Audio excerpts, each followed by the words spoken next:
Saudara yang terkasih, tak jarang kita mengalami salah paham. Sudah berusaha sebaik mungkin, tetapi ternyata tidak berkenan juga kepada yang kepadanya kita berusaha untuk menyenangkan. Orang tua, guru, atasan, atau pemimpin kita.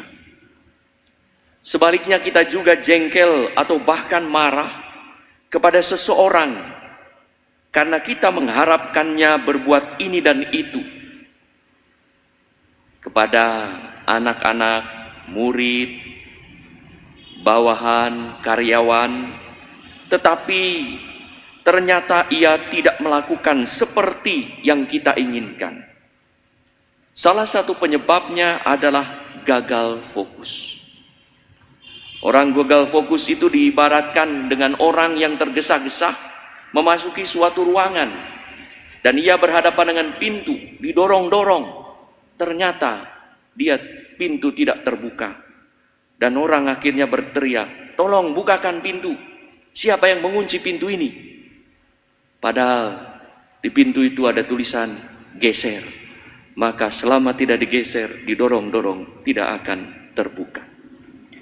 Saudara-saudara yang terkasih, Yesaya menjelaskan figur Mesias kepada bangsanya karena rupanya bangsanya ini gagal fokus.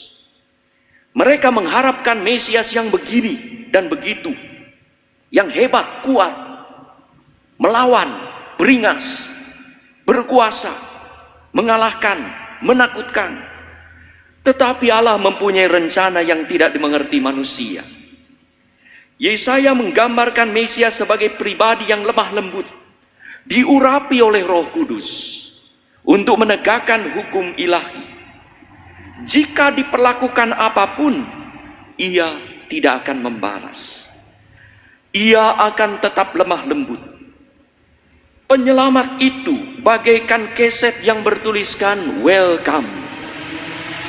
Kalau diinjak, digosok, dan diapakan pun, keset itu akan tetap bertuliskan welcome. Itulah Mesias yang digambarkan oleh Yesaya. Rupanya Yudas yang sudah menyertai Yesus selama 3 tahun, bahkan menjadi orang kepercayaan untuk mengelola dana bagi kehidupan dan pelayanan, gagal fokus juga. Yesus fokus pada kematiannya sebagai suatu peristiwa penyelamatan umat manusia. Sementara Yudas fokus pada uang. Dengan meminyaki Yesus, Maria mau menunjukkan kasihnya kepada Yesus yang begitu besar. Karena mengalami dosanya diampuni, hidupnya diselamatkan.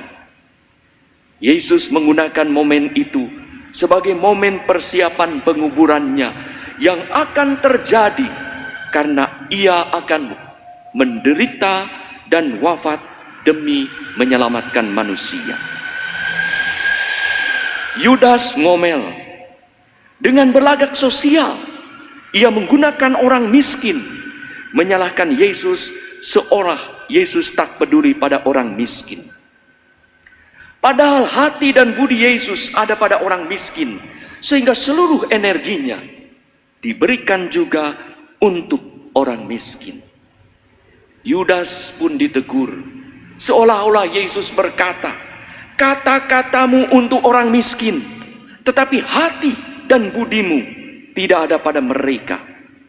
Karena seandainya hati dan budimu pada orang miskin, tentu kamu akan sepaham dengan aku yang diurapi oleh Roh Kudus dan datang untuk menyelamatkan orang miskin."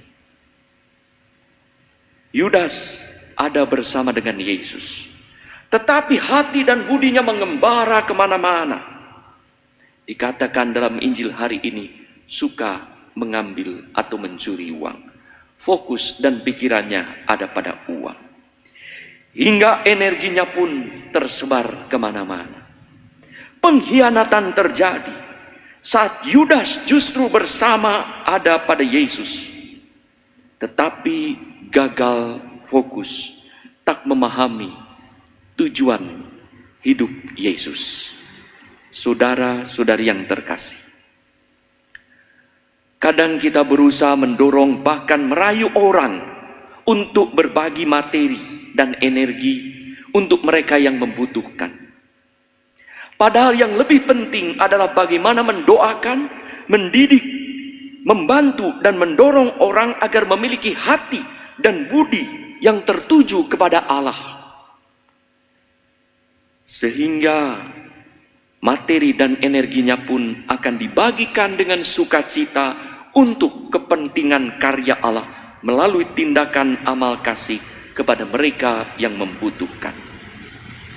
Kita kadang gagal fokus pada materi yang dibagikan dan energi yang dicurahkan, padahal yang jauh lebih penting adalah hati yang murah, mau berbagi, dan budi yang luhur, rela membantu.